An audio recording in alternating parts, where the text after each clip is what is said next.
Olha só, o Cruzeiro recebeu o Internacional. Vejam vocês, o Cruzeiro, um gigante do nosso futebol, tem sido presa fácil, eu diria, em Belo Horizonte, né? Principalmente no estádio do Mineirão, né? A casa do Cruzeiro, historicamente. O Cruzeiro, vou dar um dado para vocês aqui. O Cruzeiro fez 10 jogos no Mineirão nesse ano, porque alternou muito entre os estádios de Minas Gerais. Mas foram 10 jogos no Mineirão. Sabe quantas vitórias o Cruzeiro conseguiu na sua casa? Uma. Bahia, né? E parte desses jogos ainda foram pelo campeonato estadual. E nem assim, contra adversários mais fracos, o Cruzeiro foi capaz de fazer vitórias jogando como mandante no estádio do Mineirão. Hoje, mais uma vez, pegou o Internacional, não fez um mau jogo até. Não acho que fez um mau jogo, não tenha feito um mau jogo o Cruzeiro, mas foi derrotado de novo. São 10 jogos no Mineirão nessa temporada, 10 jogos só, mas apenas uma vitória. São 5 derrotas e 4 empates. É um aproveitamento baixíssimo para um gigante do nosso futebol. Baixíssimo, Diniz. Acho que foi um problema crônico do Cruzeiro nesse ano, já pré-anunciado, até porque no início teve um rompimento com o Mineirão. Depois o Mineirão também passou pelas suas questões com o gramado, que até hoje o gramado não está dos melhores, mas já está melhor do que foi. Mas o Cruzeiro, nesse momento, acho que ele tem tido também uma dificuldade de ser efetivo, né, no ataque. Acho que o Zé Ricardo conseguiu reorganizar esse time, fazer um time um pouquinho mais consistente na defesa, e um time que busca criar alternativas no ataque. Mas também tem a coisa do elenco desequilibrado. Você tem no Cruzeiro, por exemplo, vários atacantes que o melhor deles é ser ponta esquerda, é jogar pelo lado esquerdo. E você não consegue colocar todos eles para jogar, então você tem que adaptar. Então o Bruno Rodrigues, a melhor posição do Bruno Rodrigues é ponta esquerda, mas ele muitas vezes tem que jogar de centroavante, porque nenhum centroavante funcionou direito no Cruzeiro esse ano. E aí você tem outros jogadores que jogam lá na ponta esquerda e você bota na direita. O Wesley, que veio do Palmeiras, é um que rende mais na ponta esquerda, mas muitas vezes entra na direita por conta dos outros jogadores. Hoje nem entrou.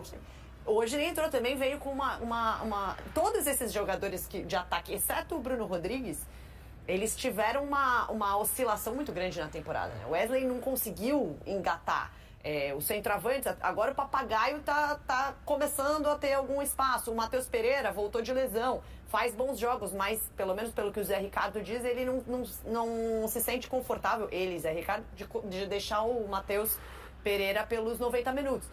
Então você vê ofensivamente o Cruzeiro com bastante dificuldade de ser efetivo, de criar chances claras. O jogo contra o Atlético Mineiro, por exemplo, segundo tempo o Corinthians... Cruzeiro. Com dificuldade entre Cruzeiro e Corinthians, desculpa. Muito jogo. Muito jogo, exato. O Cruzeiro dominou o jogo com a bola, né, no segundo tempo, mas criava pouco. E aí fez o gol com um gol contra do Gemerson. E hoje foi o Bruno Rodrigues de pênalti. Olha essa bola do Vital. Exatamente, então eu acho que isso complica e às vezes dentro do jogo você cria oportunidades e não faz, e aí você deixa o ritmo cair e o adversário cresce. Eu acho que o Inter cresceu muito nesse sentido. E tem uma questão, né, Mansur, Renata, amigos do Troca, o jogador que foi contratado para resolver o problema sofreu uma lesão séria, ficou muito tempo fora, que é o Matheus Pereira, um jogador, né, de Premier League e de bons jogos na Premier League, boa campanha. Ele se machuca, volta, não conseguiu, né, como já explicou a Renata, não consegue jogar os 90 minutos. Hoje foi o 6º jogo desde a volta dele, em um jogo só ele completou os 90 minutos. Hoje ele saiu, a torcida até reclamou na hora da saída. Acabou xingando o Zé Ricardo de burro, né, quando ele o substitui pelo Matheus Vital. Isso. E é difícil a gente ter uma dimensão exata de como a gente ter acesso aos números dele, como está a questão física, para saber o que está norteando essas decisões do Zé Ricardo de tirar. Agora, muito claramente, o Zé Ricardo, inclusive, tem feito uma certa ginástica ali, tática com o time, para não fazer o Matheus precisar voltar o tempo todo pelo lado direito. Ele faz o Machado cobrir, defender mais pelo lado direito, né, deixando o Jussa e o Lucas Silva mais como os dois volantes à frente da zaga e o Arthur Gomes pela esquerda, tentando equilibrar o time para liberar. E essa mobilidade que o Matheus Pereira acaba ganhando, ela no primeiro tempo serviu para o Cruzeiro criar algumas situações. O Cruzeiro não era um time pior do que o Inter, envolvido o tempo todo, não. É que foi muito tentador, é muito tentador quando a gente olha esse retrospecto do Cruzeiro, apontar para um dado, e ele foi verdade durante boa parte da caminhada, que jogando em casa, jogando no Mineirão, ele precisa criar os espaços. E, por vezes, por uma questão de qualidade técnica, qualidade individual, capacidade de decisão dos seus homens de frente, Por mais que o time chegasse bem, desde os tempos do Pepa, chegasse bem estruturado para atacar, você falhasse na hora de definir. Mas hoje não era só a questão da criação. O Cruzeiro conseguiu criar algumas situações. Falhou. Hoje bateram 3 bolas na trave, né? E contra o São Duas Paulo... bola parada, mas... Contra o São Paulo foi a mesma coisa. Foi. Contra o São Paulo, Houve quantidade de situações defesas claras. que o Rafael teve que fazer, bola na trave. Hoje teve situações... Aquele jogo teve situações até mais claras do que hoje, talvez. Agora, o Inter é um time... O Inter é um fato curioso, né? Enquanto o Inter tem a sua formação titular, ele é capaz de ter ótimos momentos no jogo. E hoje, de novo, o Kudê faz 3 mexidas seguidas no segundo tempo e no final do jogo o Inter não consegue reter a bola, resistir bem ao adversário. Ele termina o jogo contra as cordas, contra o Cruzeiro. Isso tem se repetido jogo após jogo do Inter, é muito curioso. Agora, a construção do primeiro gol do Inter é muito bonita. E o Inter, claramente, né, se a gente olhar a escalação do Inter hoje foi praticamente a escalação principal titular do Inter, né? Qual o Dalbert na lateral esquerda? Com poucas baixas, só a baixa da lateral esquerda, mas é um time muito mais decisivo, com jogadores muito mais decisivos do que hoje o Cruzeiro tem em seu elenco, né? E essa qualidade faz diferença nesses momentos em que você tem poucas oportunidades e você é capaz de convertê-las em gols, né? O Cruzeiro teve várias oportunidades e às vezes por falta dessa qualidade técnica mais apurada como os jogadores do Inter têm hoje, o Cruzeiro sofre nesse aspecto, cria e não consegue resolver os seus jogos. Se tem algo a dizer ao torcedor do Cruzeiro, o Cruzeiro já jogou pior. Ele teve um bom momento com o Pepe. Eu acho até que a saída dele, costumo dizer, foi um botão de pânico apertado ali com uma certa precipitação. Aí teve uma oscilação, aí a troca de trabalho, aí o time deu sinais bem preocupantes. Só que hoje você olha para o campo, você vê um time mais ordenado, sem bola e com mais capacidade de fazer essa bola chegar em boas condições perto do gol. A dificuldade está sendo definir. Vamos ouvir os dois treinadores então, o Zé Ricardo e o Eduardo Kudê falaram sobre esse jogo e essa vitória do Internacional sobre o Cruzeiro. É realmente a volta da mesma equipe, porque a gente acreditava que poderia melhorar mesmo com a formação que a gente teve no primeiro tempo. Acho que a gente fez um início de jogo muito bom.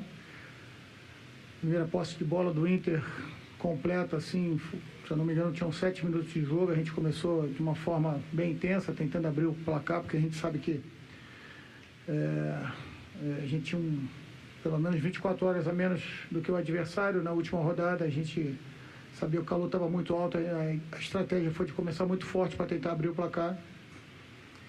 Felizmente não conseguimos e no segundo tempo a gente acreditava que com a mesma formação poderia melhorar o nosso nível, né? Mas, falando de uma forma geral, a gente criou oportunidades, teve volume. Pode parecer um pouco até de desculpa, mas conseguimos colocar 3 bolas na trave, tivemos finalizações, tivemos cruzamentos, mas realmente falta um pouquinho mais de tranquilidade, né? A gente, contra uma equipe experiente, estar com os 2-0 contra, realmente mudou um pouquinho a nossa confiança ali, abalou um pouco, mas depois que retomamos o jogo conseguimos melhorar com as trocas. Já entrando na sua última pergunta, com as trocas a gente conseguiu dar um pouquinho mais de volume no nosso jogo, um pouquinho mais de gás para o nosso jogo. Acho que até conseguimos ali ter os movimentos mais claros até de chegar no ataque, mas tudo isso, quando não é revertido em gol, acaba ficando para trás, né? A gente precisa realmente nesse momento transformar os bons momentos que a gente tem no jogo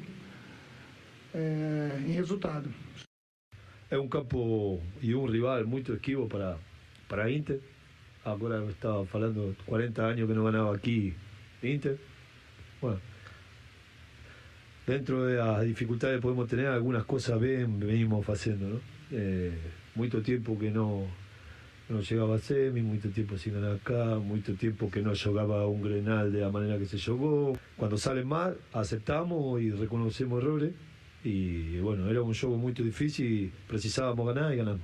Era un juego difícil, que sabíamos que de dificultades, que iba a ser muy obligado, como falei, un time que es difícil, apuntar al próximo juego y ahora va a ser Fluminense, ¿no? Y bueno, lamentablemente no te puedo falar otra cosa que mañana ya vamos a dar entreno, mañana no tengo una referencia de solo a 48 horas quién está certo, ¿no? Para poder jogar.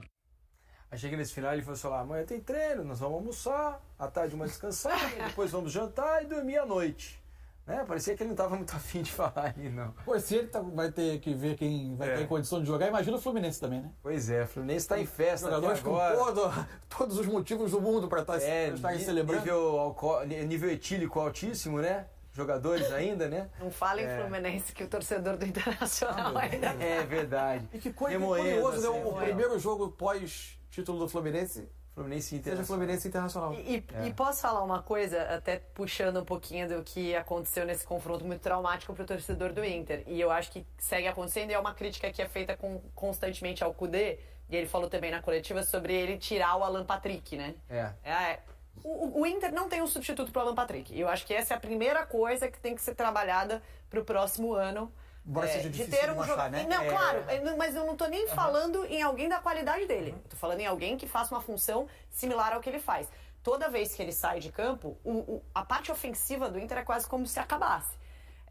E eu acho, aí puxando o trauma do torcedor do Inter, que no jogo do Maracanã, quando ele tira o Alan Patrick e o Internacional tem um jogador a mais, é o momento que ele dá a corda pro Fluminense crescer no jogo, porque ele faz uma substituição para mim que deixou o time muito mais confortável, né? Tipo assim, vamos se defender aqui e segurar essa vantagem de um gol.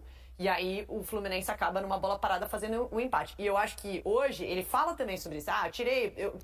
Eu tirei jogadores que se sentem mais confortáveis com a bola para colocar um time mais combativo, ou seja, para defender o seu resultado.